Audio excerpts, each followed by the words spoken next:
You're watching CarTell.tv and I'm Jenny. Today I'm checking out the latest Subaru Liberty in the 3.6R trim and it's all-wheel drive. The Liberty is another mid-size sedan by Subaru that offers outstanding safety features and all-wheel drive. However, this generation started in 2014 and we really need a brand new model to come out soon if Subaru are going to keep up in this segment. So let's see what updates there are for this year's model. Headlights are now adaptive LED ones and grille and bumpers are also new. Side mirrors are redesigned and they feature LED turn indicators.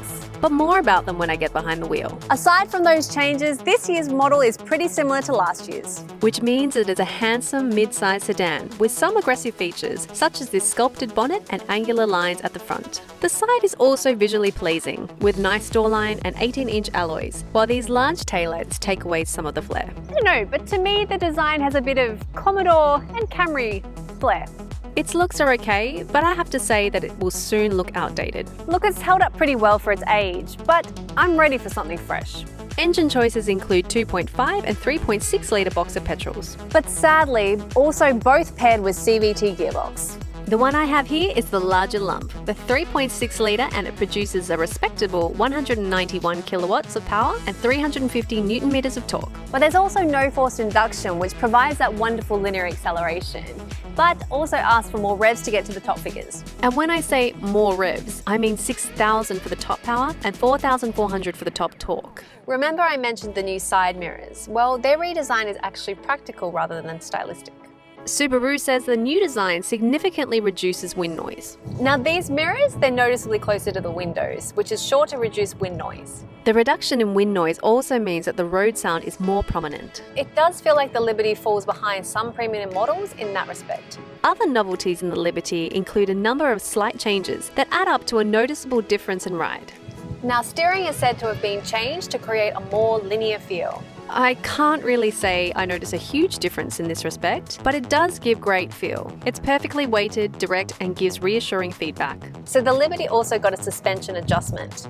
Apparently too many people complained about the comfort, so now Subaru has made it noticeably softer.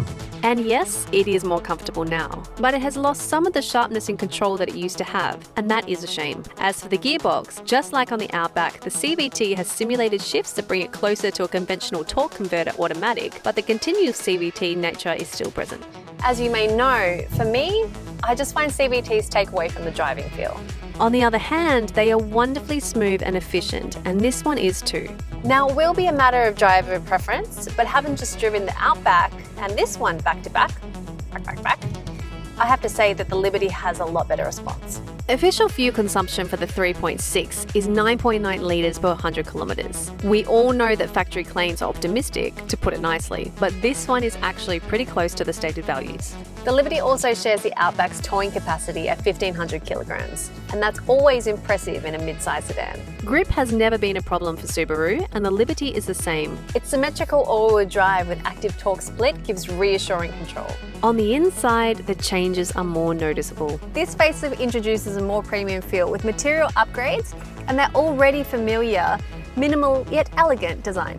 Piano black details and exposed dashboard stitching give it a really nice feel. This trim level gets an 8-inch infotainment screen with sat-nav, Apple CarPlay and Android Auto. Also, just like the Outback that I reviewed last week, the Liberty also has these little screens inside the dials. It's a cool feature. I was surprised to see that air vents sit above the screen. Now, if it was the other way around, the screen will be higher and your eyes would be closer to the road. However, being conveniently angled, a higher position might expose it to the sunlight, and that would then hamper visibility. So, I guess it's a good choice from the designers. The rear gets pretty good legroom and headroom. The same nice materials, 2 USB ports, cup holders in the armrest, bottle holders in the doors, and rear air vents blowing from the central console. I'm liking the passenger experience. The boot has 493 litres, which is pretty good for this class. However, just like the exterior, the interior design is also beginning to feel its age. Sure, it can be called up to date, but there are other options that offer more modern designs. Subaru pride themselves on safety, and the Liberty's 5-star ANCAP rating is just another confirmation of that. It comes with traction control, active torque vectoring, hill hold switch, reversing camera, electronic parking brake, side view monitor, blind spot monitor, lane change assist, rear cross traffic alert, adaptive cruise control, front view monitor, lane departure warning, adaptive driving beam, lane sway warning, lead vehicle start alert, pre-collision braking system, throttle management and brake assist, and lane keep assist. The latest Liberty is dangerously close to being outdated, but it is still a great family car, large enough, practical, with great ergonomics and a nice interior.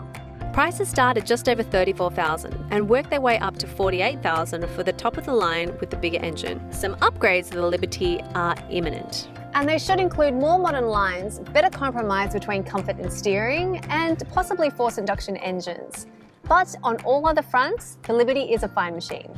Thanks again for watching CarTell.tv, and don't forget to please like and subscribe to the page. If you're in the market for a Liberty, why don't you check out cleverbuyers.com.au. It's a really convenient online way to get direct quotes from the dealer and save you the hassle from having to go in. We'll see you next time. Peace.